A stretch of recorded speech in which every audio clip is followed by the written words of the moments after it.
Okay, so we have enough participants. আচ্ছা, so আজকে হচ্ছে আমাদের lecture 4 program and project management. So last class we have already started with chapter 2. We are talking about the organizational context. We have already discussed about the strategy and how does it organizational strategy and how does it affect the project management. Now we are going to discuss about the organizational structure and the organizational culture, both of these contexts. So আমরা আগে আসি organisational স্ট্রাকচারের উপরে। স্ট্রাকচারটা বলতে তো আপনারা নিশ্চয়ই বুঝতেই পারতেছেন যে একটা কোম্পানির স্ট্রাকচার কিভাবে একটা প্রজেক্ট ম্যানেজমেন্টকে ইম্প্যাক্ট ফেলতে পারে। সো এখানে তিনটা ইম্পর্টেন্ট এলিমেন্ট আছে। এই তিনটে এলিমেন্ট কি একটা অর্গানাইজেশনাল স্ট্রাকচারের তিনটে ইম্পর্টেন্ট এলিমেন্ট হচ্ছে number 1 the reporting relationship.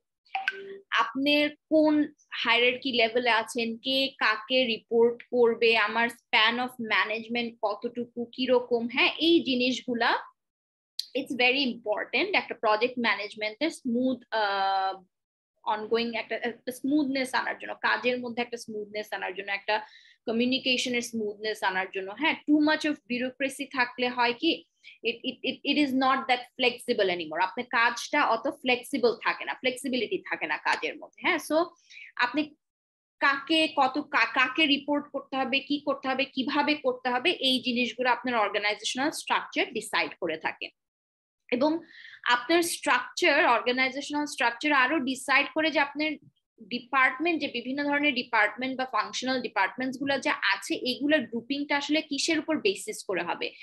It can B, যেটা ট্রেডিশনালি দেখা যায়, ইট ক্যান বি ফাংশনাল, বিভিন্ন ফাংশনের উপর ডিপেন্ড করে, এইচআর অথবা ফাইন্যান্স এটসেট্রা এটসেট্রা, অথবা ইট can B based on your প্রোডাক্টের উপর বেস করেও হয়, প্রজেক্টের উপর বেস করেও স্ট্রাকচার করা হয়ে থাকে, অথবা জিওগ্রাফিক লোকেশনের উপর বেস করেও আমার অর্গানাইজেশনাল স্ট্রাকচার হয়ে থাকে।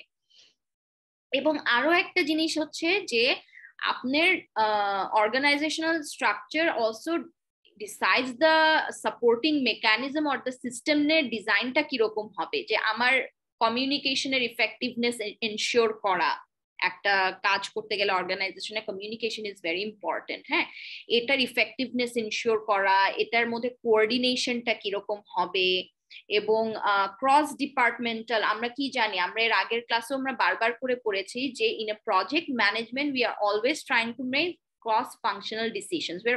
We always have to make those cross-functional decisions. So it's very important that the structure of your company is in a way that there is a proper integration effort in these departments, across all of these departments. Okay? So your structure, the organizational structure also decides on that. For example, যে supporting mechanism গুলা কিরকম বিভিন্ন ধরনের হতে পারে একটা structure. It can be very simple, it can be very complex. হ্যাঁ, আপনার firm they can choose very normal routine method যেগুলা, ওটাও হইতে পারে, অথবা they can also choose to create more sophisticated method for কোনো স্পেশাল প্রজেক্ট ধরেন আপনি করতেছেন, ওটার জন্য খুব সফিস্টিকেটেড মেথড বা সিস্টেম থাকতে পারে। হ্যাঁ, so that completely depends on the company, এবং ওগুলোর উপর ডিপেন্ড করেই আপনার প্রজেক্টের টিম মেম্বারসরা আছে ওরা ওই অনুযায়ী কাজ করে থাকে, and that overall affects the duration of the project and how successfully you can actually coordinate your project. ঠিক আছে, সো এই ধরনের রিজন গুলার কারণে we are actually in short আমরা একটা অর্গানাইজেশনাল স্ট্রাকচারের আইডিয়া সম্পর্কে জানতেছি বা পড়তেছি আজকের ক্লাসে, so that we understand how this structure impacts the project management. Okay, এখন আসেন নেক্সট স্লাইডে। এখানে দেখেন বিভিন্ন ফর্মস এর কথা বলা হচ্ছে, যে একটা organization in project management perspective we have categorized the organizational structures in 3 types. ঠিক আছে, তিনটে টাইপের মধ্যে আমরা এটাকে ভাগ করেছি। তিনটা টাইপ কি কি? একটা হচ্ছে যেটা ট্রেডিশনাল, দ্য ফাংশনাল অর্গানাইজেশন, একটা হচ্ছে project organization, and third one is matrix organization. So functional organization যেটা আমরা ট্রেডিশনালি দেখছি যে একটা গ্রুপস অফ পিপল থাকে and they are always performing the similar activities. হ্যাঁ, এবং তাদেরকে আমরা বিভিন্ন ডিপার্টমেন্টে ভাগ করছি, that can be an HR department, a finance department, a marketing department, et cetera et cetera, যেটা সো অন সো ফর্থ। আমরা সবাই যেখানে যেভাবে আছি, চাকরি করছি বিভিন্ন জায়গায়, যে মোস্টলি আমরা এই ধরনের ফাংশনাল স্ট্রাকচার গুলাই গিয়ে দেখে থাকি। আচ্ছা, আরেক ধরনের স্ট্রাকচার হতে পারে, সেটা হচ্ছে প্রজেক্ট অর্গানাইজেশন। মানে তারা অনেক এমফেসিস দেয় অন প্রজেক্টের উপর বেস করে তারা তাদের পুরো অর্গানাইজেশনাল স্ট্রাকচারটা ডিসাইড করে থাকে। ঠিক আছে, এখানে গ্রুপ অফ পিপল থাকে, তাদেরকে বিভিন্ন প্রজেক্ট টিমে ভাগ করে বিভিন্ন টেম্পোরারি অ্যাসাইনমেন্ট দেওয়া হয়, এবং ওই টিমের উপর বেস করে, ওই প্রজেক্ট গুলোর উপর বেস করে আমার অর্গানাইজেশনের স্ট্রাকচার চলে আসবে। So will see in the next slides how a project organization works. And then comes the metrics organization, which is a combination of both functional and the project organization. ঠিক আছে, আচ্ছা, let's start with okay, so let's start with the functional organizations, which is the basic normal organizational structure that we see every day. হ্যাঁ, so আপনি এখানে যদি দেখেন that there is a board of director or maybe a CEO, তারপর তার নিচে একজন, তার আন্ডারে বিভিন্ন ডিপার্টমেন্ট ভাগ করা আছে, এবং এই ডিপার্টমেন্টের আন্ডারে আরো ভাগ আছে, এবং যারা মার্কেটিং তারা মার্কেটিং এর কাজই করছে, যারা ফাইন্যান্সের তারা ফাইন্যান্সের কাজই করছে। সো এই ট্রেডিশনাল ভাগটাকে আমরা ফাংশনাল অর্গানাইজেশন বলছি। এবং এখানে আপনি যদি দেখেন, আমি এই যে কিছু গ্রুপগুলা যেগুলো আছে, হ্যাঁ, ডিপার্টমেন্ট গুলা আছে, এগুলাকে যেরকম গোল করে দাগ দেয়া আছে, we are calling this silos of work. Silo মানে কি আমরা বুঝি তো জানি না, সাইলো কাকে বলে জানেন?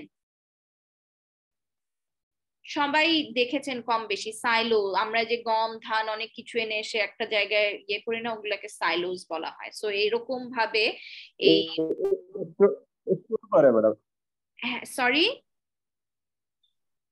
মানে আপনার আমরা অনেক গোডাউনের মতো, যেটা আর কি, এখানে অনেক কিছু ধান চাল গম এক্স্যাক্টলি হ্যাঁ।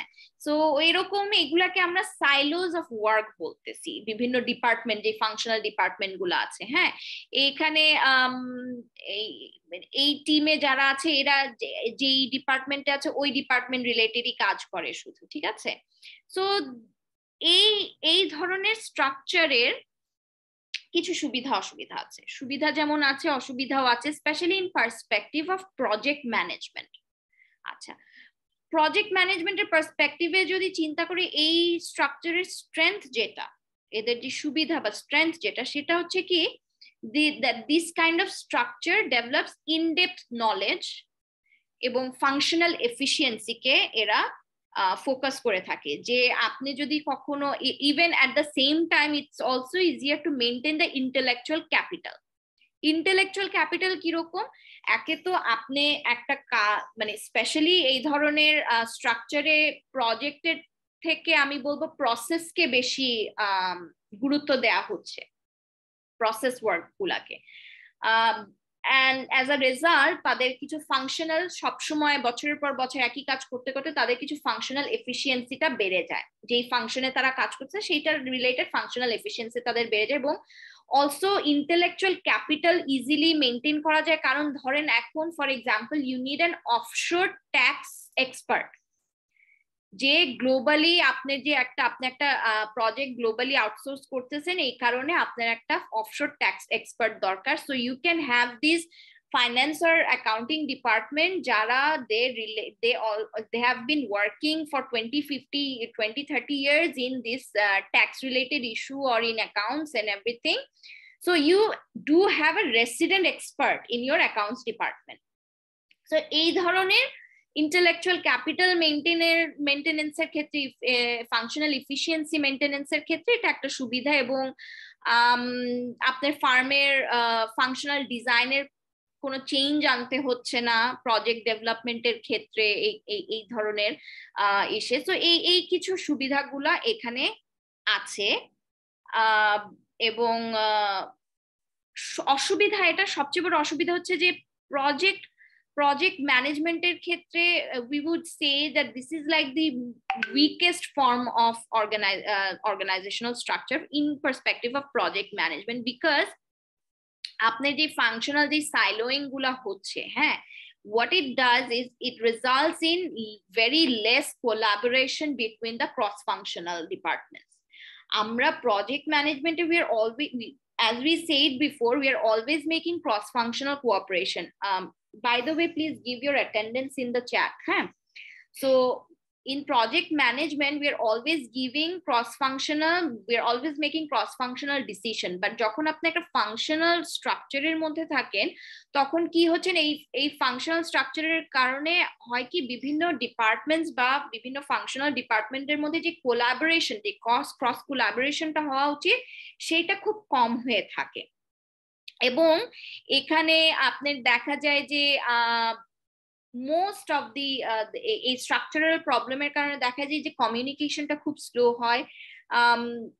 There is a lack of ownership toward the project, rather than they're more focused on their functional activities. আমার ডিপার্টমেন্টের কাজ নিয়ে busy, rather than the project, ওটার প্রতি ওদের ওনারশিপ বা টান একটু কম থাকে।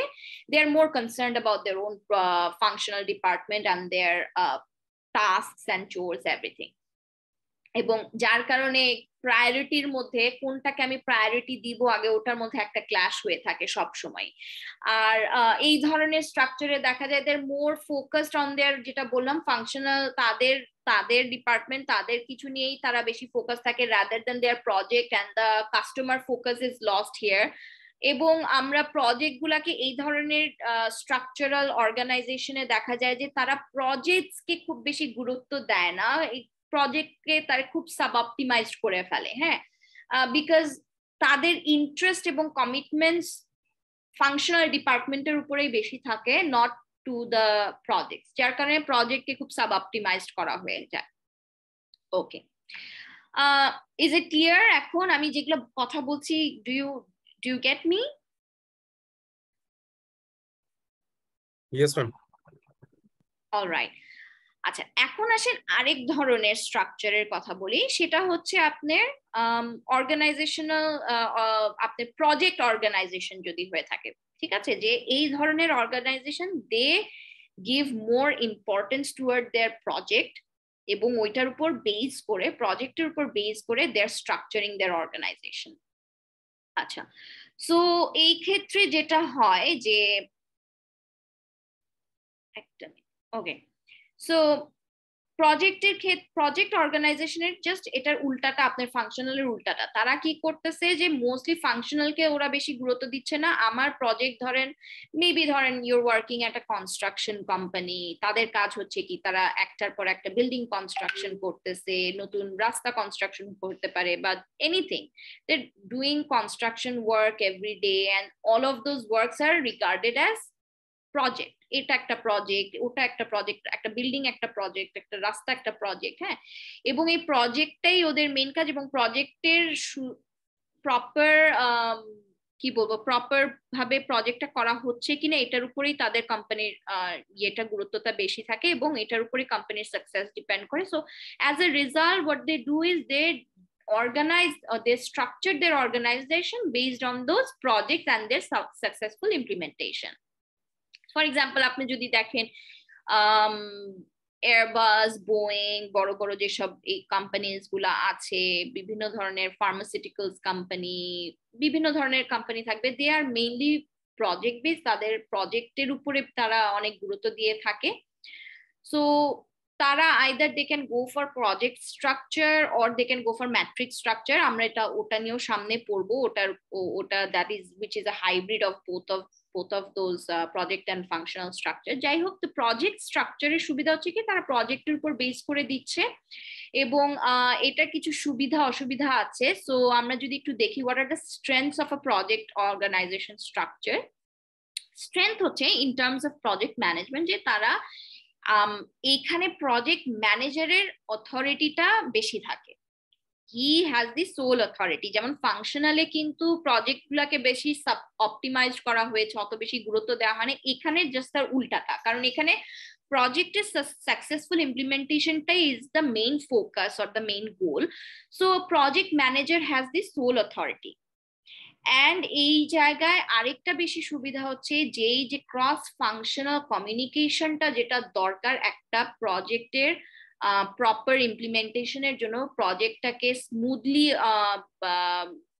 রান করার জন্য যেই প্রপার কমিউনিকেশনটা দরকার across different departments, it happens in this kind of a structural organisation. আর আরো সুবিধা হচ্ছে যেহেতু কমিউনিকেশনটা অনেক দ্রুত হয় এখানে, এবং there is a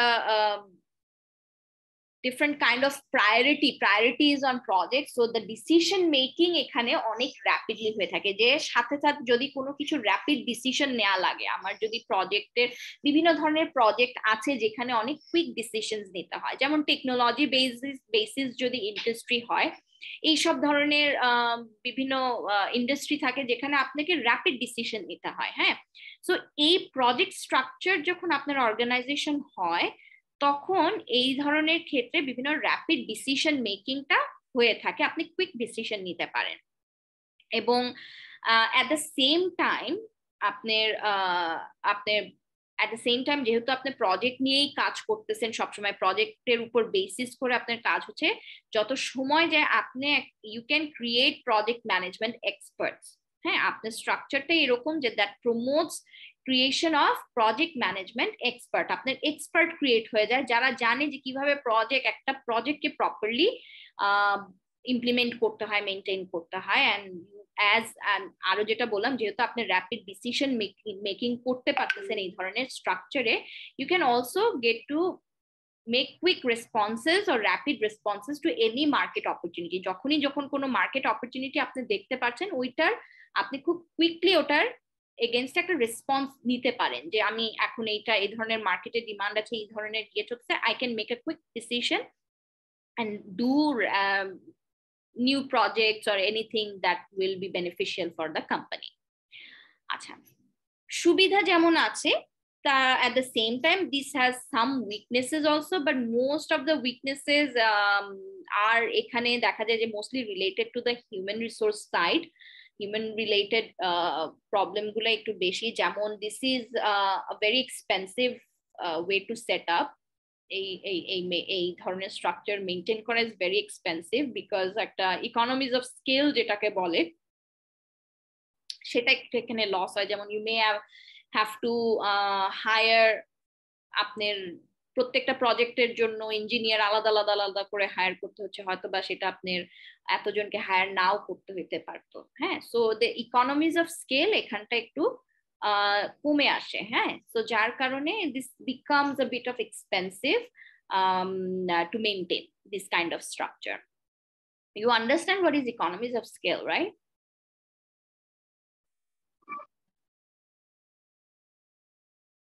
আমি শেয়ার করতে চাই এটার ব্যাপারে।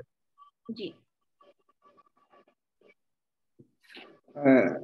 আসলে ma'am, project structure for project management এই ধরনের স্ট্রাকচারে আসলে মানে বর্তমান সময়টা যদি আমরা কনসিডার করি তাহলে কিন্তু এটা ডিফিকাল্ট আর কি। আপনার স্ট্রেংথের থেকে আপনার উইকনেসটাই এখন বেশি পরিলক্ষিত হবে, কেননা ম্যাম আপনি জানেন যে আসলে বাংলাদেশের যে সংকটটা চলতেছে সেটা হলো ওই প্রজেক্ট ম্যানেজমেন্ট বেসড অফিস গুলাতে দেখে প্রজেক্ট ম্যানেজমেন্টের জন্য যেসব র মেটেরিয়ালস অর্থাৎ ইভেন মেশিনারি যে প্রকিউরমেন্ট করতে হয়, এটা প্রায় 80%ই হলো আপনার ইম্পোর্ট বেসড।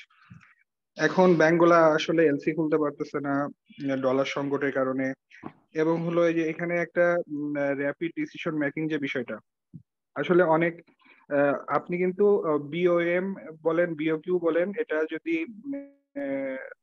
কুইক ডিসিশন নেন এবং হলো মানে ইউক্রেন এবং হলো রাশিয়া যুদ্ধের কারণে র মেটেরিয়ালস এর যে দামটা এটা কিন্তু হাইকিং করতেছে, এবং হলো কয়দিন আগেও ফ্রেটের পরিমাণটা অনেক বেশি ছিল, যদিও এখন শুধুমাত্র প্রজেক্ট ম্যানেজমেন্ট স্ট্রাকচারে এই প্রবলেম হচ্ছে, অন্য কোনো ফাংশনাল ইয়েতে এই প্রবলেম হচ্ছে না? They are not facing any problem regarding what about export import company? They are facing problems, they are having the same issue, they can't make any LC. আসলে ma'am এখানে ma'am এই জন্যই বলা, আপনি যদি এফএমসিজির কথা চিন্তা করেন তারা কিন্তু একটা অনেক পরিমাণ বাল্ক অ্যামাউন্ট ইম্পোর্ট করে থাকে। সো ম্যানুফ্যাকচারিং ইন্ডাস্ট্রি, তারপরে হলো সব industry are affected by it, but that's not the point. The point is আপনি যেটার এফেক্টের কথা বলতেছেন, it's affecting all the industry, not just the I'm talking about the structure of a company and how does it impact a project management in its smooth operation.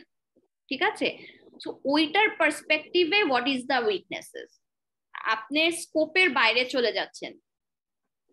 I am talking about the project structure. এই স্ট্রাকচারটা, আমার organisational structure হচ্ছে project structure, প্রজেক্টকে বেশি প্রাধান্য দেওয়া হয়, ওটার উপর বেসিস করে আমি আমার অর্গানাইজেশনের অর্গানোগ্রামটা বানাচ্ছি। কানো হচ্ছে আমার একটা প্রজেক্টকে বেশি স্মুথলি অপারেশন করতে চাই, that's why I am doing this. আবার ফাংশনাল যেসব অর্গানাইজেশন আছে তাদেরও তো প্রজেক্ট থাকে না, maybe those kind of organizations are they don't need to make a lot of projects, হয়তোবা তাদের অনেক লম্বা সময় পরে গিয়ে একটা নতুন প্রজেক্ট নিতে হয় বা এরকম। আবার কিছু কিছু ইন্ডাস্ট্রি আছে যাদেরকে র্যাপিডলি চেঞ্জ করতে হয়, অনেক প্রজেক্টের পর প্রজেক্ট করতে হয়। So depending on your business you are creating your structure of the company. এখন এই স্ট্রাকচারের ক্ষেত্রে যেটা বলতেছে যে দিস হ্যাজ আ উইকনেস, যে that it is expensive. Mostly দেখা যায় যে এখানে হিউম্যান রিলেটেড প্রবলেম গুলো বেশি হয়, বিকজ এখানে দেখা যায় যে লয়্যালটি, যারা প্রজেক্টে কাজ করে তাদের লয়্যালটিটা আমার অর্গানাইজেশনের প্রতি বেশি থাকে না, প্রজেক্টের উপর বেশি থাকে। অ্যাজ আ রেজাল্ট যখন আমার প্রজেক্ট শেষ হয়ে যায় তখন তারা কি করবে, তারা তখন একটা দ্বিধাবোধে থাকে যে এখন কি হবে, হোয়াট ইজ মাই ফিউচার, এখন কি তাহলে এটা শেষ হয়ে গেল, or maybe they can go to another company যেখানে তারা আরো নতুন চ্যালেঞ্জিং প্রজেক্ট ওয়ার্ক পাবে। হ্যাঁ, অ্যাজ আ রেজাল্ট আমার এখানে একটা পুল অফ ইন্টেলেকচুয়াল ক্যাপিটাল মেনটেন করাটা ফাংশনালে যেটা ইজি, এখানে এটা একটু ডিফিকাল্ট হয়ে যায়, because loyalty is the issue, the retention of the company employee becomes an issue.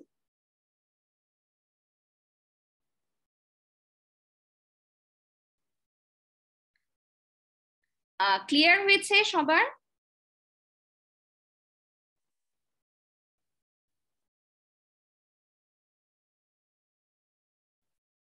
সবাই শুনতে পাচ্ছেন? জি ম্যাডাম, শুনতে পাচ্ছি। ওকে, আচ্ছা, সো এখন আমরা তিনটার মধ্যে দুইটা স্ট্রাকচার পড়লাম। So let's come to the third type of structure, which is the matrix organization structure. আচ্ছা, এটা হচ্ছে basically hybrid of functional structure and the project structure. এই দুইটার হাইব্রিড করে যে স্ট্রাকচারটা হচ্ছে, এই দুইটার মধ্যে একটা ব্যালেন্স সিক করার জন্য যে স্ট্রাকচারটা আসতেছে সেটাকে আমরা ম্যাট্রিক্স অর্গানাইজেশনাল স্ট্রাকচার বলি। সো দিস হ্যাজ লাইক আপনার নর্মাল উপরে সিইও টিইও এগুলা থাকবে, তারপরে কি করতেছে যে there is a project basis ভাগ যেরকম থাকতেছে, ফাংশনাল ভাগও থাকতেছে। এইখানে যে একটা সমস্যা যেটা হয়ে থাকে যে you have two bosses, you can have two bosses, that becomes a problem. হ্যাঁ, but this structure is more or less a bit better than the complete project management perspective এ যদি চিন্তা করা হয় তাহলে it is better than the project organization structure. It is true, strengths গুলো হচ্ছে যে এটা একটা ডাইনামিক এনভায়রনমেন্ট এর জন্য সুইটেবল। আপনার কোম্পানির যদি environment is very dynamic, you are working globally and আপনার অনেক বেশি একটা কি বলবো ফাংশনাল ডিসিশনও যেমন লাগে আবার প্রজেক্ট ডিসিশনও লাগে। সো এই ধরনের ডাইনামিক এনভায়রনমেন্টের ক্ষেত্রে this kind of structure is suitable. They give equal emphasis on project management and functional efficiency. তারা প্রজেক্ট ম্যানেজমেন্টকে ইম্পর্টেন্স দেয় এবং অ্যাট দ্য সেম টাইম তারা মনে করে কিছু কিছু ক্ষেত্রে কিছু ফাংশনাল এফিসিয়েন্সির দিকেও আমাকে ইম্পর্টেন্স দিতে হবে, কারণ সব ধরনের প্রজেক্ট তো সেম হয় না। কেউ বানাচ্ছে খুব সফিস্টিকেটেড কোনো প্রোডাক্ট, ধরেন টেকনোলজিক্যাল জিনিস হতে পারবে, ফার্মাসিউটিক্যালস হতে পারে, যেটাই হোক, ওষুধ বানাচ্ছেন বা অস্ত্র বানাচ্ছেন, যেটাই বানান, আপনার প্রজেক্টের উপর ইম্পর্টেন্স দিতে হবে। কিছু কিছু ফাংশনাল ক্যাটাগরি থাকে যেগুলার আপনার সব ধরনের প্রজেক্টেই লাগে। সো ওই ফাংশনাল ধরেন এইচআর বা ফাইন্যান্স রিলেটেড কিছু স্কিলস লাগে বা এফিসিয়েন্সি লাগে, হচ্ছে সব প্রজেক্টেই লাগতেছে অ্যাট দ্য সেম টাইম।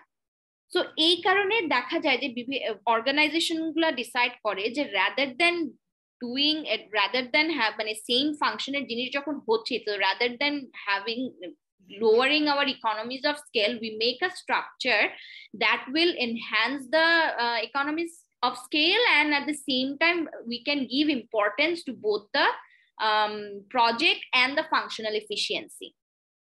আরো একটা কি স্ট্রেংথ আছে যে এটা আপনার ক্রস ফাংশনাল কোঅর্ডিনেশন আনে, কমিউনিকেশনটা ডেভেলপ করে, প্রমোট করতেছে, বেটার কমিউনিকেশন হচ্ছে, আপনার এখানে ক্রস ফাংশনাল কমিউনিকেশনে কোনো সমস্যা হচ্ছে না, এবং আপনার আমার যে স্কার্স রিসোর্সেস গুলা আছে বিভিন্ন কম্পিটিং প্রজেক্ট, আমার তো অনেক রিসোর্সেস আর নট মানে আনলিমিটেড, সো আমার রিসোর্সেস গুলার বেটার ভাগ হচ্ছে যে বিভিন্ন রেসপন্সিবিলিটি কোন প্রজেক্টের কতটুকু দরকার, ওটাকে কোন ফাংশনাল রেসপন্সিবিলিটি কোথায় কতটুকু দরকার, প্রপারলি আমরা এগুলাকে নেগোসিয়েশনের মাধ্যমে, যে যেমন ধরেন এখানে রিসোর্সেস বিভিন্ন প্রজেক্টে এনে এনে ভাগ করে করে দেয়া হয়েছে, রিসার্চের থেকে, প্রোডাকশন থেকে, মার্কেটিং থেকে, এই প্রজেক্টে এরকম করে ভাগ করে দেয়া হয়েছে। সো এই অ্যালোকেশন গুলা হয়ে থাকে ভালো।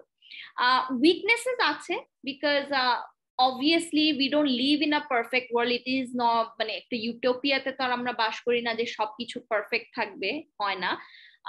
স্ট্রেংথস থাকে, so at the same time কিছু উইকনেসেসও থাকে, বাট ইফ ইউ ক্যান বলবো যদি এফেক্টিভলি এটাকে ইউজ করা যায়, this is a better form of structure for project management. এটার প্রবলেম এটাই হচ্ছে যে ডুয়াল হায়ারার্কি, যে কথাটা বললাম যে you can have two bosses at the same time, একটা ফাংশনাল এবং একটা প্রজেক্টের।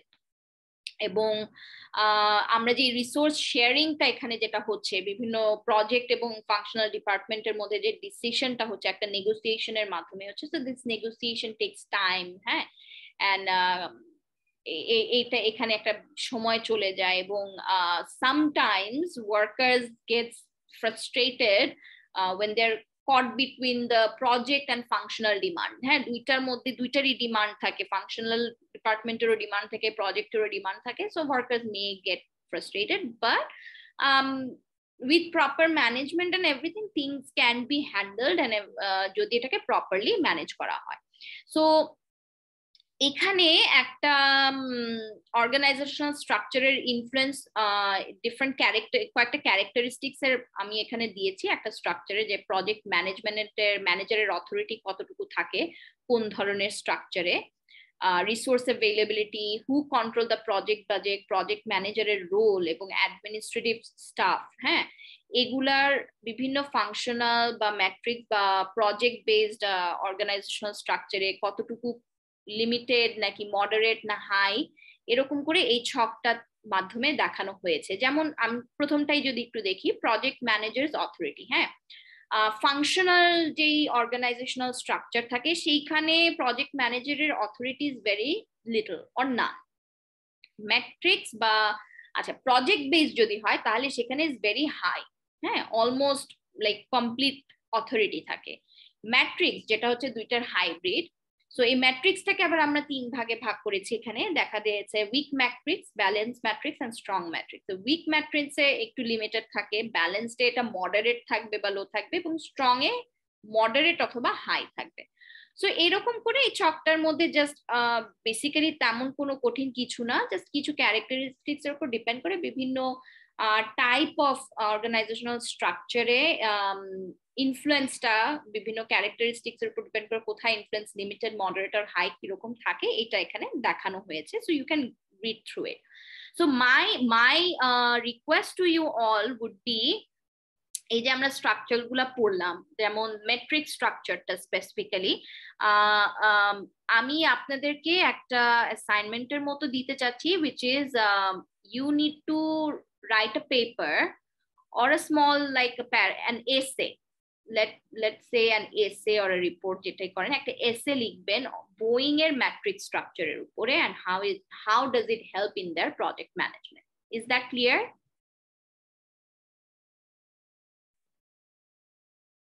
সবাই কি ক্লিয়ার? ম্যাডাম আরেকবার বলবেন প্লিজ, বুঝতে পারিনি। আপনারা বোয়িং কোম্পানি প্লেন বানায় যে, হ্যাঁ হ্যাঁ বোয়িং কোম্পানি, হ্যাঁ শুনেছেন তো, রাইট? আমাদের ইয়েগুলা যে আসে, আচ্ছা ওরা প্লেন বানায়, অস্ত্র বানায়, অনেক কিছুই বানায়, যাই হোক। আপনারা বোয়িং এর অর্গানাইজেশনাল স্ট্রাকচার যেটা, হ্যাঁ, ম্যাট্রিক্স স্ট্রাকচার, এটার উপরে একটা এস এর মতো লিখবেন এবং how does it affect their project management. তারা তো বেসিক্যালি প্রজেক্ট ম্যানেজমেন্ট বেসড একটা কোম্পানি, হ্যাঁ, ওদের মেইনলি প্রজেক্ট ম্যানেজমেন্টের উপরেই করা হয় বেশি, ঠিক আছে? সো ওইটার উপরে তাদের স্ট্রাকচারের ইম্প্যাক্টটা কিভাবে পড়েছে, তারা কিভাবে তাদের ম্যাট্রিক্স স্ট্রাকচার দিয়ে তারা মেনটেন করতেছে, এটার উপর আপনারা একটা এসে লিখবেন, ঠিক আছে? I'll give you detail, একটা অ্যাসাইনমেন্টের ডিটেলটা আমি একটা ওয়ার্ডে লিখে I'll provide it in your group. You guys do it then, okay? আপনারা একবার যখন করবেন then things will get easier for you to understand if you do that assignment once. ঠিক আছে ম্যাডাম। ম্যাম এটা কি আপনি আমাদেরকে গ্রুপে দিয়ে দিবেন এই টপিকটা, মানে বোয়িং কোম্পানির উপর যে অর্গানাইজেশনাল বিহেভিয়ারের উপরে একটা এসে লিখতে হবে এরকম কিছু লিখে দিবেন না? আমরা করে নিব কোনটা? হ্যাঁ হ্যাঁ, আমি দিয়ে দিব। ইভেন আপনাদের ইয়েতে পোর্টালে আমি ওই ম্যাটেরিয়াল দিয়ে দেই না, ওখানেও আপলোড করে দিব ওয়ার্ড ফাইলে, ঠিক আছে? ঠিক আছে। আচ্ছা আচ্ছা, ঠিক আছে। So where we okay, so এতক্ষণ পর্যন্ত তো আমরা স্ট্রাকচার পড়লাম। তো স্ট্রাকচারের মধ্যে আরো দুইটা কনসেপ্ট আছে which I'm denoting as some other ideas, which is একটা হচ্ছে হেভিওয়েট প্রজেক্ট অর্গানাইজেশন আর একটা হচ্ছে প্রজেক্ট ম্যানেজমেন্ট অফিসেস আর পিএমওস যেটাকে বলে। আচ্ছা, তো এই কনসেপ্টটা হেভিওয়েট প্রজেক্ট অর্গানাইজেশন, এই কনসেপ্টটা which it is not a very recognized কোনো structure এখনো না, it is not that widely accepted or widely recognized. So এই হেভিওয়েট প্রজেক্ট অর্গানাইজেশন বলতেছে যে they are saying that a fully dedicated project organization কিরকম হবে যদি আমি একটা ফুললি ডেডিকেটেড প্রজেক্ট অর্গানাইজেশন চাই। সো এই লকহিড কর্পোরেশন নামে একটা কর্পোরেশন আছে, they I think they have trademarked it also. Skunk work model নামে তারা এক ধরনের অর্গানাইজেশনাল স্ট্রাকচারের কথা তারা বলতেছে, যেখানে কিনা যে প্রজেক্ট ম্যানেজারের অথরিটিটাকে অনেক বেশি এক্সপ্যান্ড করা হয়েছে এবং বেসিক্যালি যখন তারা এমন কোনো আউট অফ দ্য বক্স মানে এমন কোনো প্রজেক্ট নিয়ে কাজ করতেছে which is very non-traditional and needs complete project organizationের মতো একদম কমপ্লিট ডেডিকেশন ওখানে থাকতে হবে, ওই ধরনের স্ট্রাকচার কেমন হওয়া উচিত, আমরা ওই ধরনের স্ট্রাকচারে ফাংশনাল অ্যালাইনমেন্টকে কমপ্লিটলি অ্যাবান্ডন করায় দিতে হবে এবং এক্সটার্নাল কাস্টমারের উপর বেশি ফোকাস থাকবে। হ্যাঁ, এই ধরনের জিনিস চিন্তা করে স্কাঙ্ক ওয়ার্ক মডেল নামে এক ধরনের ইয়ে করেছে, which is I don't understand, though আমি নিজেও বুঝি নাই যে how is it different than the project organization structure. So আমার কাছে মনে হয় it is similar, but they have their own কি বলবো লকহিড কর্পোরেশনস এর ওন ইয়ে করা স্কাঙ্ক ওয়ার্ক মডেল নামে একটা আছে। So it is just mentioned in your book, that's why I'm telling you, but this is not a very recognized model or anything, ঠিক আছে? আরেকটা এখানে জাস্ট একটা আপনার একটা ট্রেন্ড ইয়ে দেয়া হয়েছে, ট্রেন্ড দেয়া হয়েছে যে টু সি রিসার্চ, একটা রিসার্চ করা হয়েছিল রিসেন্টলি বিভিন্ন ইয়েতে প্রজেক্ট ম্যানেজমেন্টের উপর রিসার্চের দেখা গিয়েছে ম্যানেজারের পারসেপশনস কি based on the effectiveness of various structure, হ্যাঁ, প্রজেক্টের সাকসেস কিভাবে বিভিন্ন স্ট্রাকচার কিভাবে একটা প্রজেক্টের সাকসেসকে ইফেক্ট করে থাকে সেটার উপর একটা রিসার্চ করে একটা ট্রেন্ড অ্যানালিসিস করে দেখা গিয়েছে যে বিভিন্ন ধরনের প্রজেক্টের বিভিন্ন ধরনের কোম্পানির ক্ষেত্রে বিভিন্ন ধরনের স্ট্রাকচার বিভিন্ন ভাবে হেল্প করে থাকে। হ্যাঁ, for example if it is a construction company, if you see that the effectiveness is better in matrix স্ট্রাকচারে, হ্যাঁ, প্রজেক্ট ম্যাট্রিক্স স্ট্রাকচারে। আর যদি আপনি নতুন একটা প্রোডাক্ট ডেভেলপ করতেছেন, কনজিউমার প্রোডাক্ট হতে পারবে, যেটা এই ধরনের ক্ষেত্রে দেখেন একটু বলতেছে যে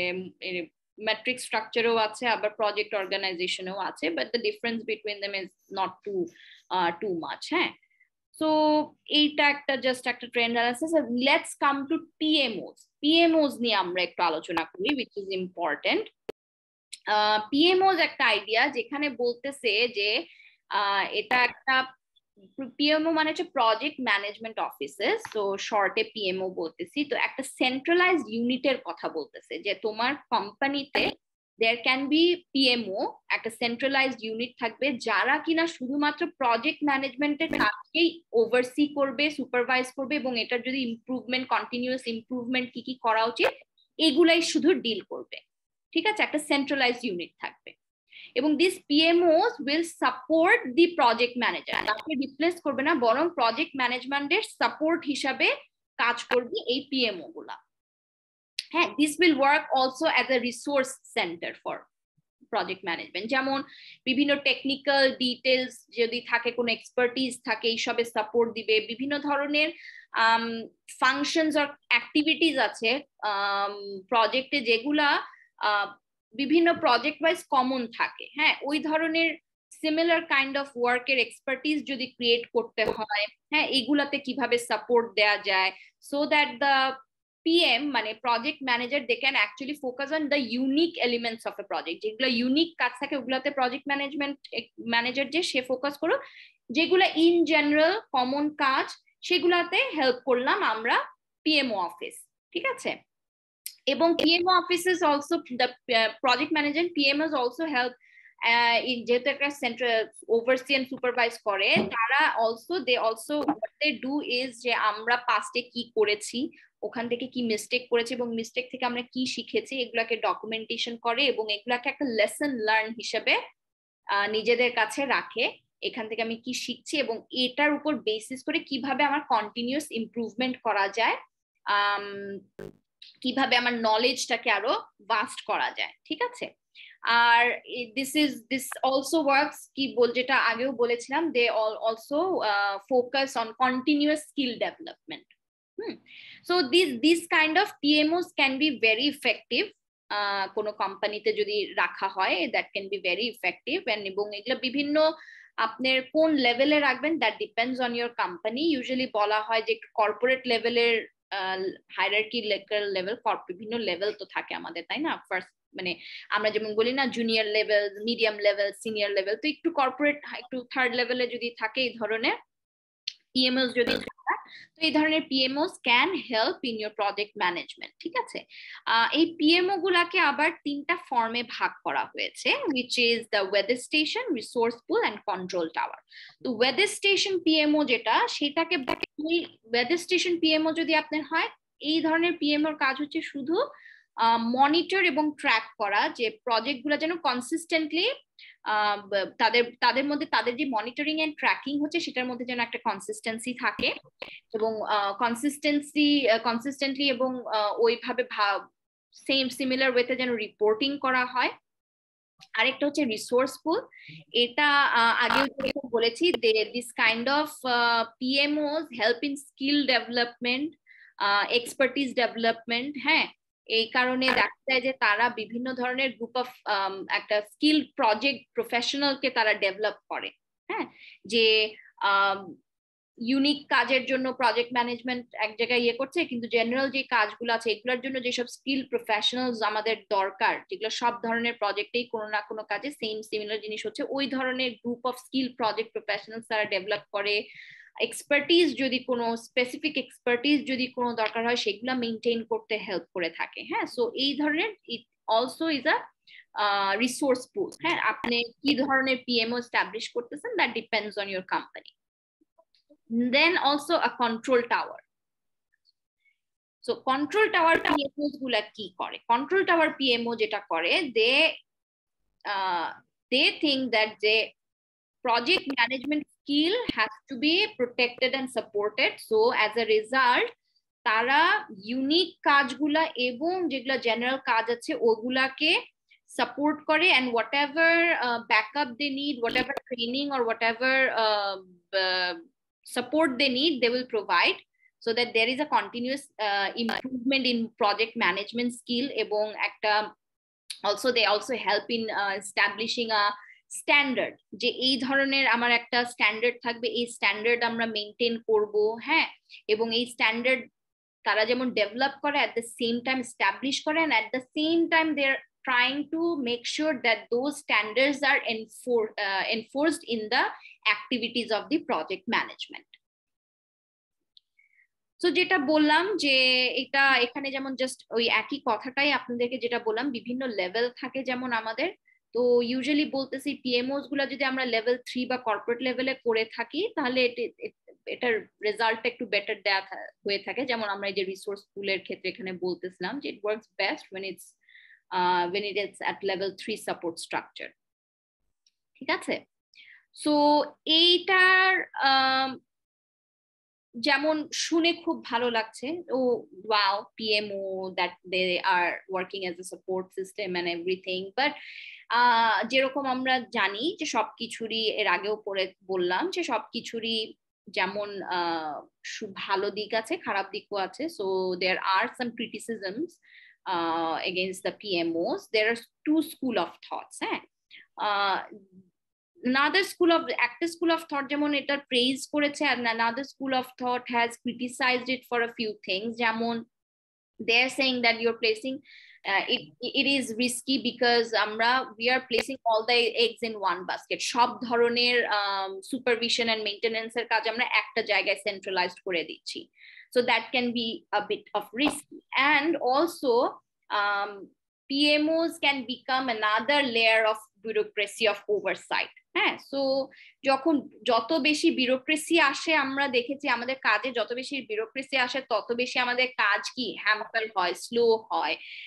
We are always making paperwork, we're doing paperwork and paperwork, কাজে বেড়ে যাচ্ছে কিন্তু অথচ আসল কাজের যাইতে যাইতে অনেক সময় লাগতেছে বা ইম্প্যাক্ট ওরকম ভাবে পড়তেছে না। So it becomes very frustrating, এবং যার কারণে দেখা যায় যে কমিউনিকেশনের ফ্লোটা একটু হিন্ডার হয়, rather than making it fast paced it becomes another কি বলবো অ্যানাদার লেয়ার অফ বিউরোক্রেসি, যেটাকে আমরা বলতেছি অ্যানাদার লেয়ার অফ হিন্ড্রেন্স। হ্যাঁ, so but I think that if you can effectively, though you have this criticism, but if you can adopt this PMOs in an effective way and you can manage all these কি বলবো weaknesses যেগুলোকে যদি আমরা সরাই একটু অন্যভাবে আমরা যদি এটাকে effectively manage করতে পারি, then these PMOs can be very beneficial, ঠিক আছে?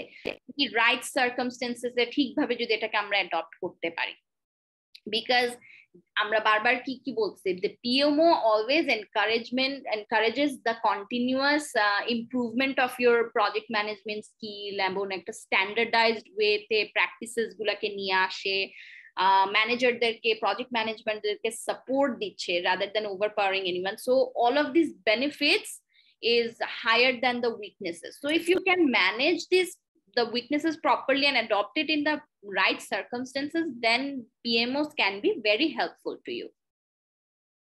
Okay. So আজকে আমাদের এখানে আপনার organizational structure part is done. Okay. Now let's come to organizational culture. Do you have any question about the structure? Regarding the structure, do you have any question?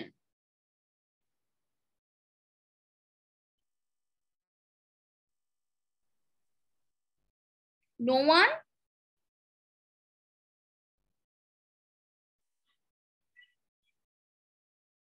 Okay, so no one have any question regarding the structure. সবাই বুঝতে পারছেন? আমার কথা কি শোনা যাচ্ছে? Can you hear me? Yes, madam. আচ্ছা, আপনাদের এই পর্যন্ত যা পড়ালাম এটা কি আপনারা বুঝতে পেরেছেন? জি ম্যাডাম। ওকে, আচ্ছা ঠিক আছে। So can we move on to the next topic, the organizational culture? Okay, madam. আচ্ছা, সো অর্গানাইজেশনাল কালচার যেটা বলছে যে বেসিক্যালি কালচারটা কি, কালচার হচ্ছে কি একটা কাল্টিভেটেড লাইফস্টাইল, রাইট? আমাদের কালচার হচ্ছে কি একটা কাল্টিভেটেড লাইফস্টাইল। সো অর্গানাইজেশনাল কালচারের যে এখানে ডেফিনেশনটা দেয়া হয়েছে, this is saying it that this organisational culture is the unwritten rules of behavior, not written, unwritten rules of behavior or norms that are used to shape and guide our behavior. আমাদের behavior কে shape করে বা guide করে, and it is shared by some subset of organization. অর্গানাইজেশনের ভিতরেও বিভিন্ন ভাগ আছে না, গ্রুপ আছে না, so these are shared by those subset of organizational members, and it is all taught to all the new members of the company. নতুন যারা আসে তাদেরকেও এটা শেখানো হয়। আচ্ছা, let's see and let's dissect all of these terms. So what is unwritten rules? Unwritten rules বলতে, একটা মিনিট,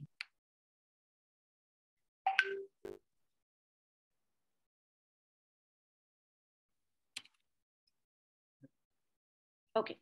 সো আনরিটেন রুলস বলতে এখানে বোঝাচ্ছে যে আপনার কোম্পানির কালচারটা কিরকম হতে পারে। ধরেন আপনার কোম্পানি যেখানে কাজ করতেছেন, that has a very strong supportive culture, এবং তারা সাপোর্টিভ হওয়াটাকে এমফাসাইজ করে এবং সেটাকে পজিটিভলি দেখে, এবং ওই ধরনের কোলাবোরেশনকে রিওয়ার্ডও করা হয়। হ্যাঁ, তো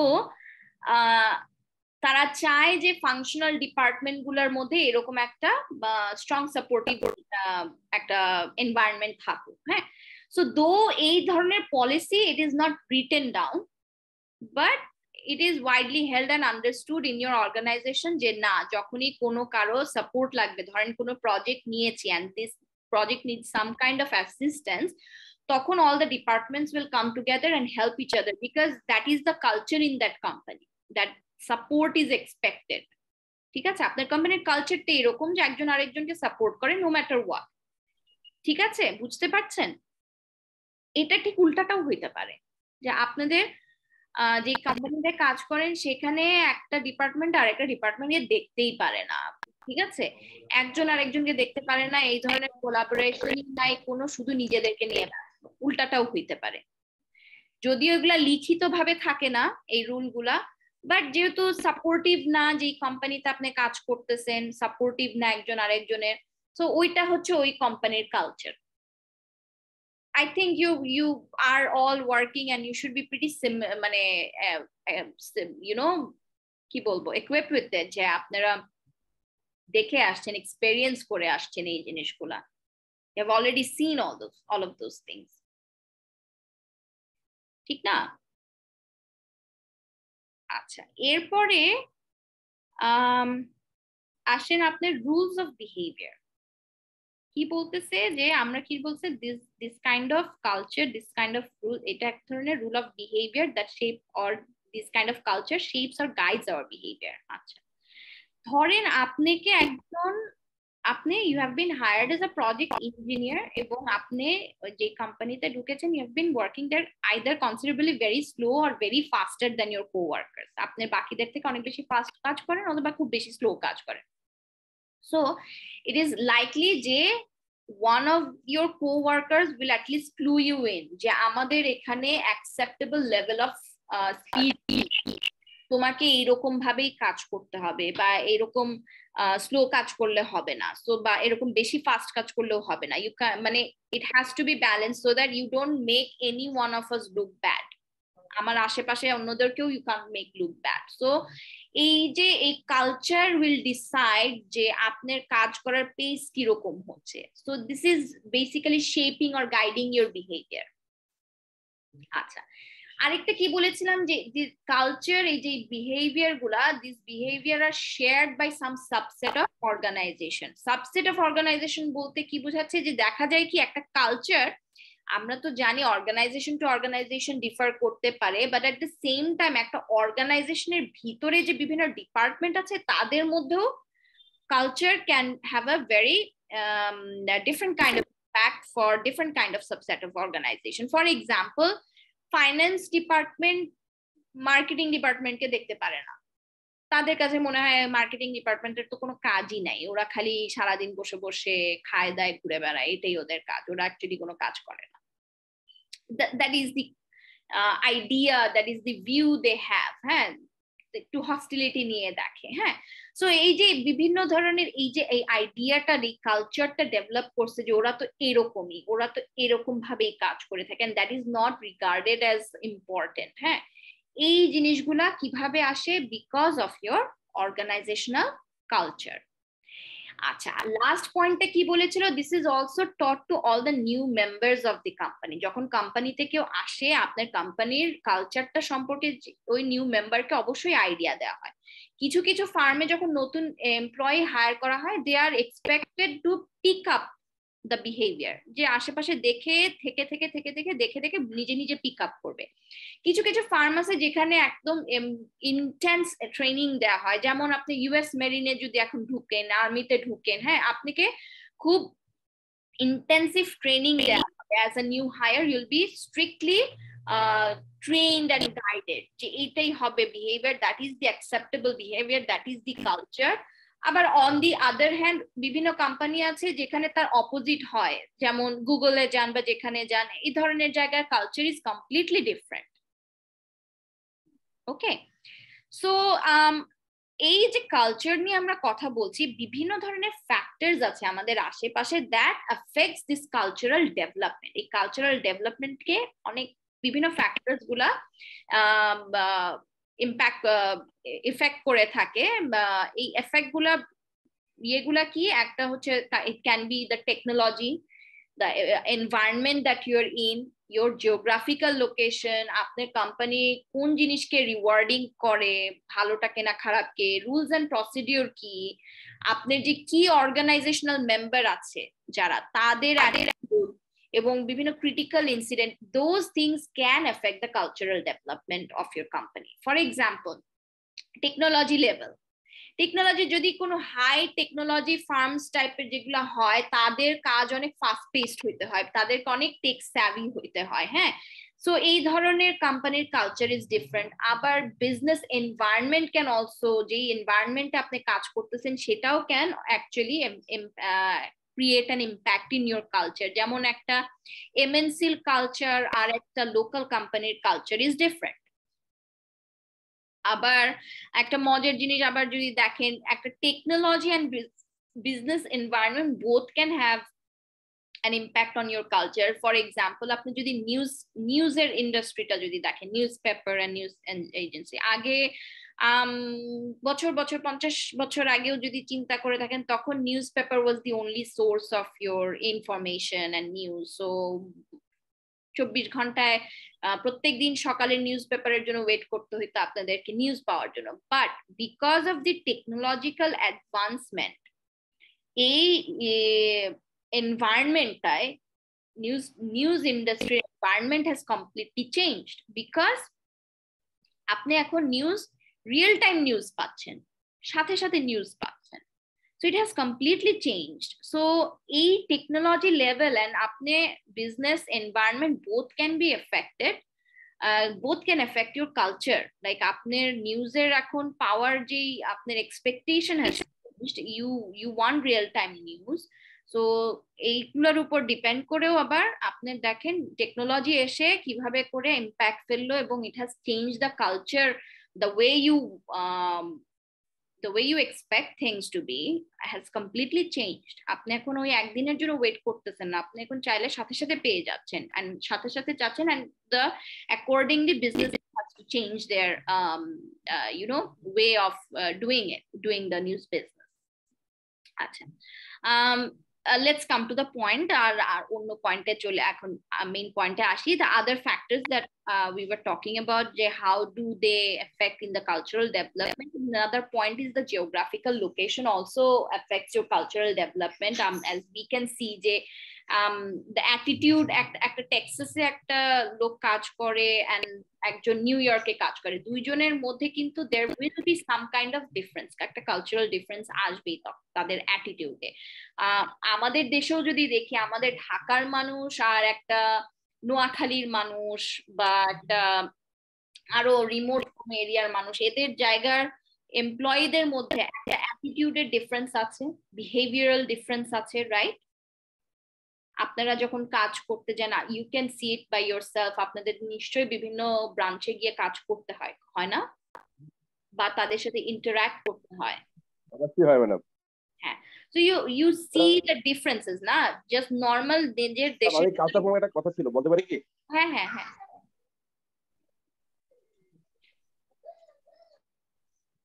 বলেন। আমাদের যে ব্যাড কালচার, এটা আছে ব্যাড কালচারই বলা চলে। আমার মনে হয় যে বাংলাদেশের প্রেক্ষাপটে হোক, বাংলাদেশের বাইরে প্রেক্ষাপটে হোক, এই কালচারটা আসলে যুগ যুগ ধরেই ক্যারি করতেছে। আসলে এটারই বা কারণটা কি?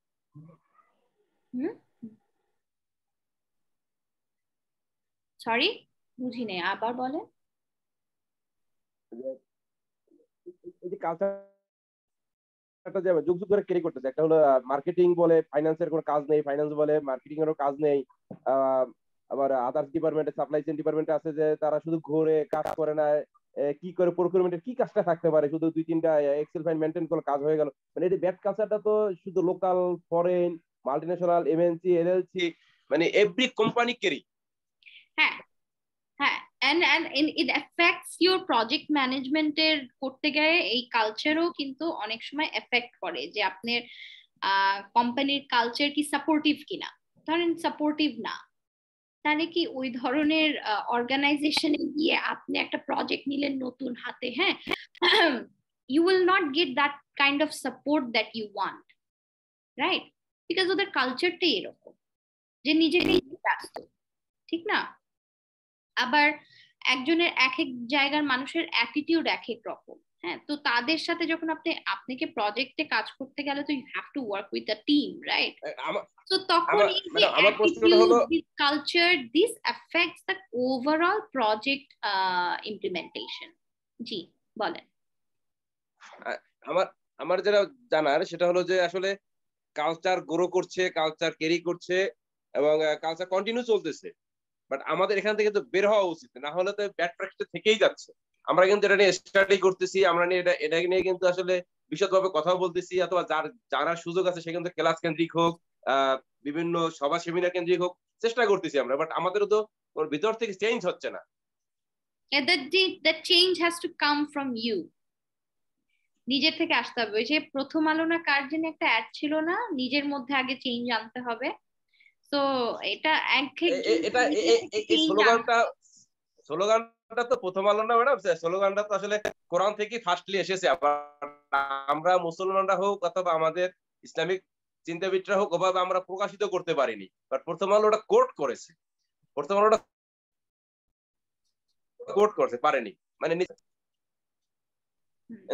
আমার প্র্যাকটিসটা হলো যে আমার দেখা চোখে, বা আমি বর্তমানে একটা মাল্টিনেশনাল কোম্পানি আছি, এটা এমএনসি, এখানে প্র্যাকটিসটা হলো, এখানে এমন একটা ব্যক্তি ভালো কাজ হাতে নিছে, বাট সবার চোখে প্রশংসা হয়েছে, মিন টাইম ওই লোকটা চলে যেতে বাধ্য হয়েছে। এখন আমার প্রশ্ন হলো যে আপনি বলেন নিজ থেকে চেঞ্জ হবে, ওই ব্যক্তি তো নিজ থেকেই চেঞ্জ চেষ্টা করছে যে না আমি ভালো কিছু করার চেষ্টা করি, কিন্তু ওই কোম্পানিতে সে লাস্টিং করতে পারে নাই। দ্যাটস আ প্রবলেম এখন। বিকজ অফ দ্যাট, একটা এক্সাম্পলের কারণে যদি আমরা এখন সবাই এরকম চুপ করে বসে থাকি, তাহলে তো আসলে চেঞ্জ আসবে না। হ্যাঁ, ছোট ছোট জিনিস থেকেই একজন অবশ্যই সবাই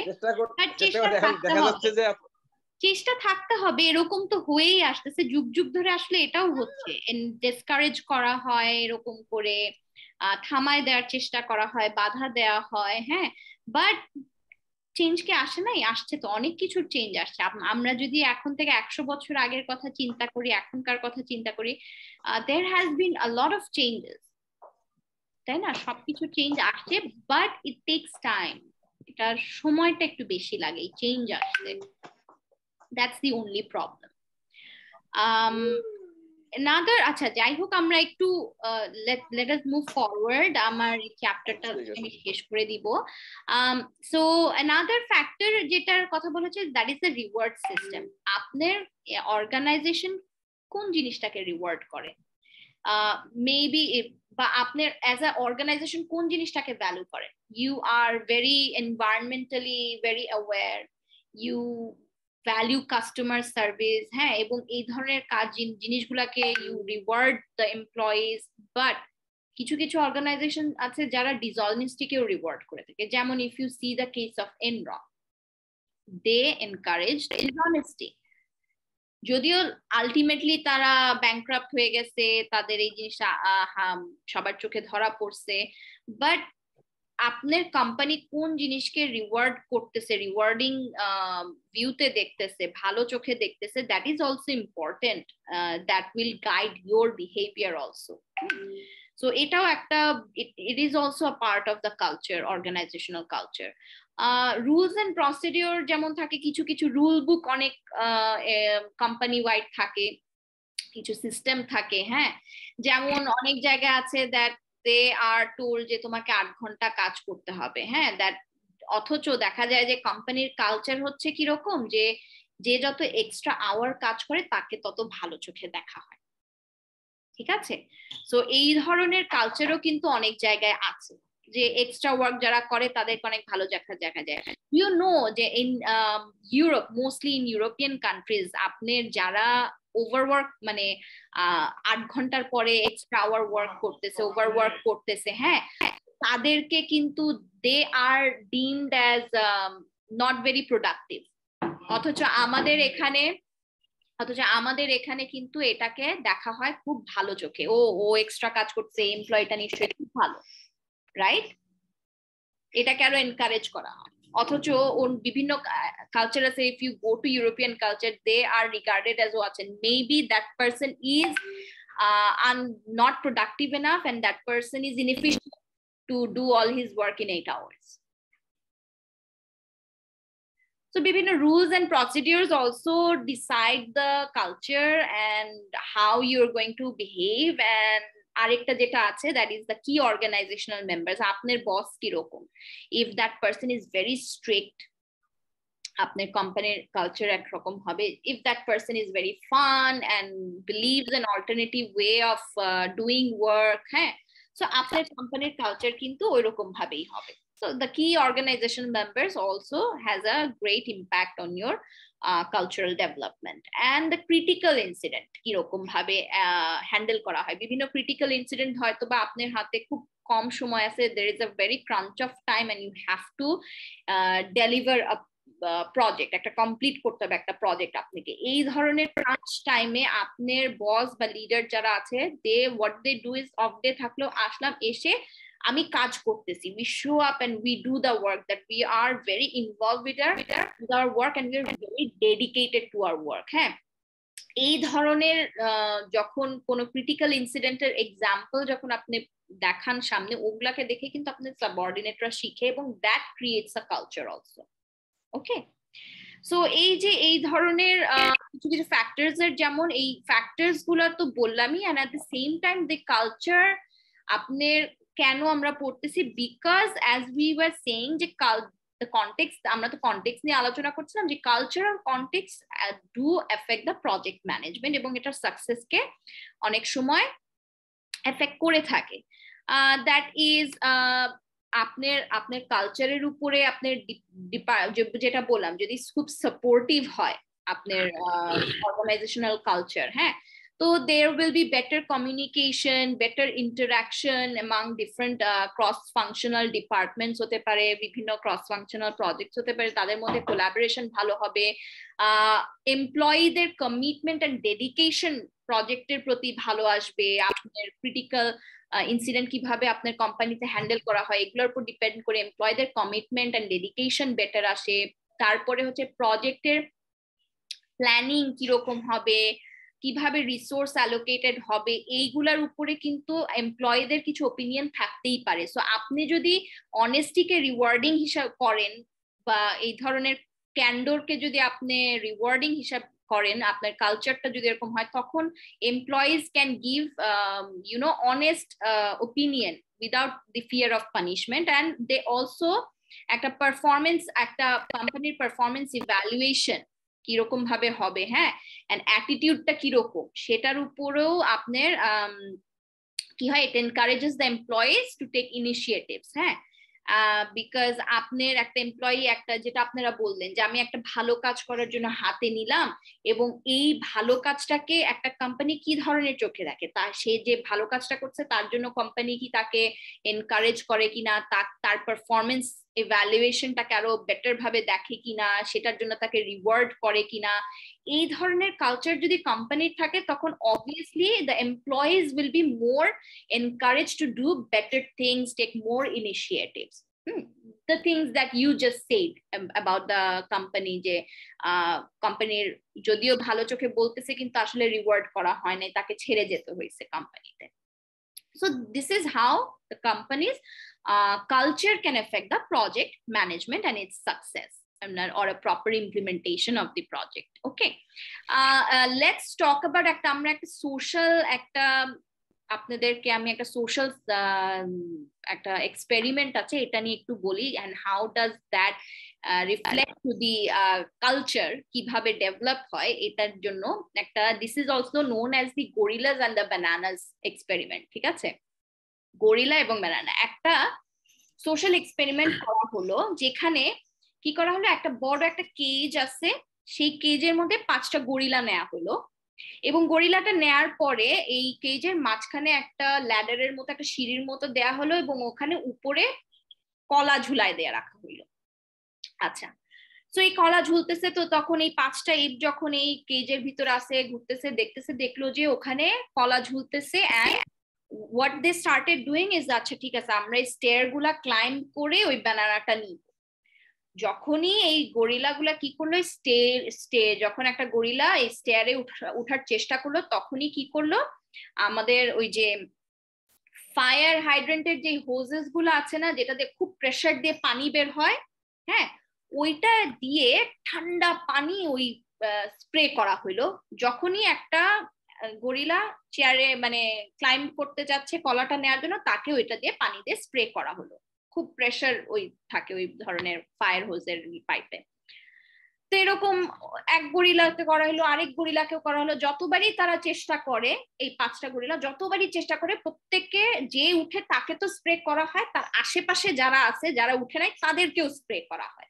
ঠিক আছে, তো এক সময় এরকম করতে করতে তারা বুঝতে পারলো যে না, এই জিনিস এখন আমার এই কলা তাহলে আমরা এখন নিব না, এই কলা basically this is not for us, we are not going to try anymore, because এটা করতে গেলে এরকম হচ্ছে, যে উঠতেছে তাকেও তো করতেছে, যে উঠতেছে না তাকেও করতেছে। আচ্ছা, এখন কি করলো, এই 5টা গরিলার থেকে আমি একটা গরিলাকে সরালাম, সরায় একটা নতুন গরিলা আনলাম। নতুন গরিলাটা আসার পরে দেখলো যে এখানে একটা সিঁড়ি আছে, উপরে কলা ঝুলতেছে। তো ওই নতুন গরিলাটা কি করলো, ভালো কথা, আমি যাই কলাটা নিতে যাই।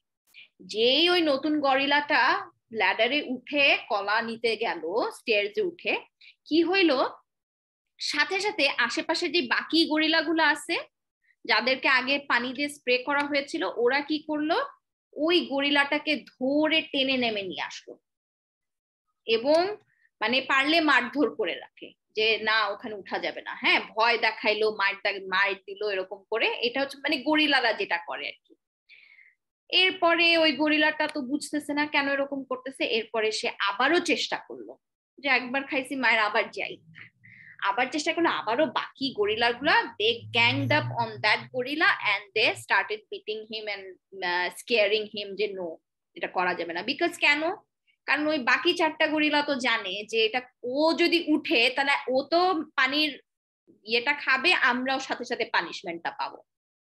আচ্ছা, তো নতুন গরিলা এরকম অ্যাসল্টেড হইলো, সবকিছু হইলো। এখন কি করলাম, বাকি নতুন গরিলাটা ঢুকলো, এখন পুরাতন গরিলা আছে 4টা।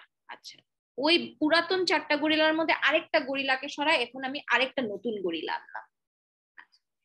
এই নতুন গরিলাটা আসলো, সেম কাজ করতেছে। তখন কি হইলো, বাকি যেই অন্য গরিলাগুলো আছে তারা ওই নতুন গরিলাটাকে অ্যাটাক করলো, যে যখনই সে কলা নিতে যাচ্ছে তখনই তারা অ্যাটাক করলেন, ভয় না।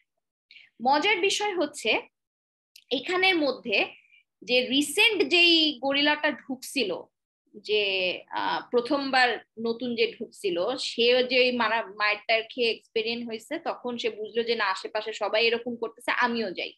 এটা তো নেওয়া যাবে না, ওরাও পানিশমেন্ট দিচ্ছে, আমিও ওকে এই নতুন গরিলাটাকে পানিশমেন্ট দিই, ঠিক আছে?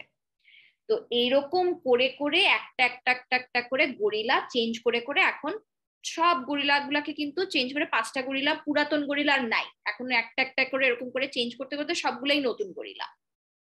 আচ্ছা, সো নতুন যে গরিলা গুলো আছে এরা কিন্তু একটাবারও কিন্তু এখন পর্যন্ত পানিশমেন্টটা কিন্তু পায় নাই, তারা শুধু পানিশমেন্ট পাইছে তার আশেপাশের গরিলাগুলার সাথে সাথে ওদেরকে ধরে মার লাগাচ্ছে যে না ওই সিঁড়ির কাছেই যাওয়া যাবে না, উঠা যাবে না পানির পানিশমেন্ট খাওয়ার আগে।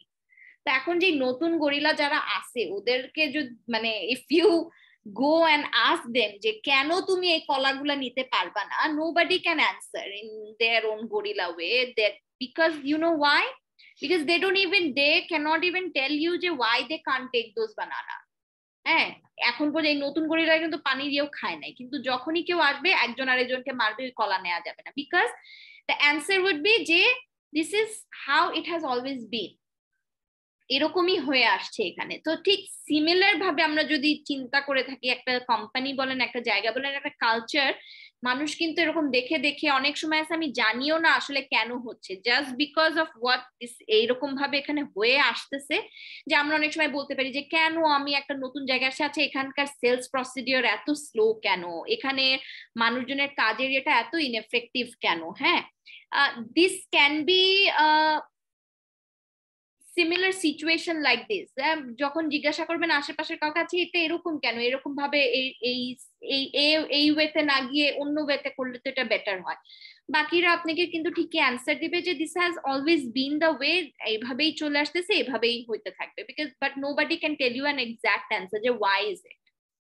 ঠিক আছে, so from this gorilla and bananas experiment we can say that this is how sometimes our culture develops, and when this kind of this is how when a culture develops, it becomes very difficult to change it.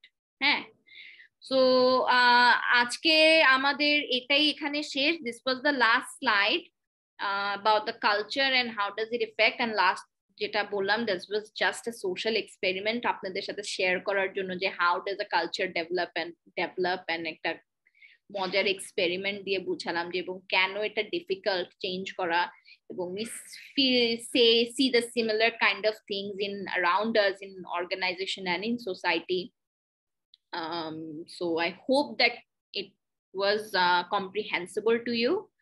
আর আপনাদের যদি কোনো question থাকে এখন maybe regarding the cultural context and anything, you can ask me. Any question?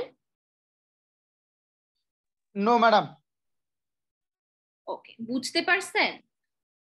G madam. G madam, সব বুঝছেন? আমি লাস্টের এক্সপেরিমেন্টটা বুঝছেন? আপনার গরিলার ব্রাজিলের খেলা চলতেছে তো এইজন্য একটু কম বুঝছি, কিন্তু মোটামুটি বুঝছি।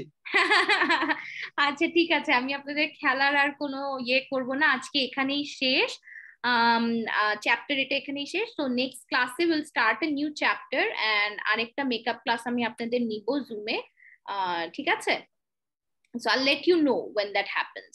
Okay ma'am. আমাদের এই অ্যাসাইনমেন্টের টপিকটা দিলে ভালো হতো ম্যাডাম। অ্যাসাইনমেন্টটা আমি by tomorrow morning you'll get it. Okay, by tomorrow I'll send it to you. Just write an essay about Boeing and its metric structure and how does it affect their project management. ঠিক আছে?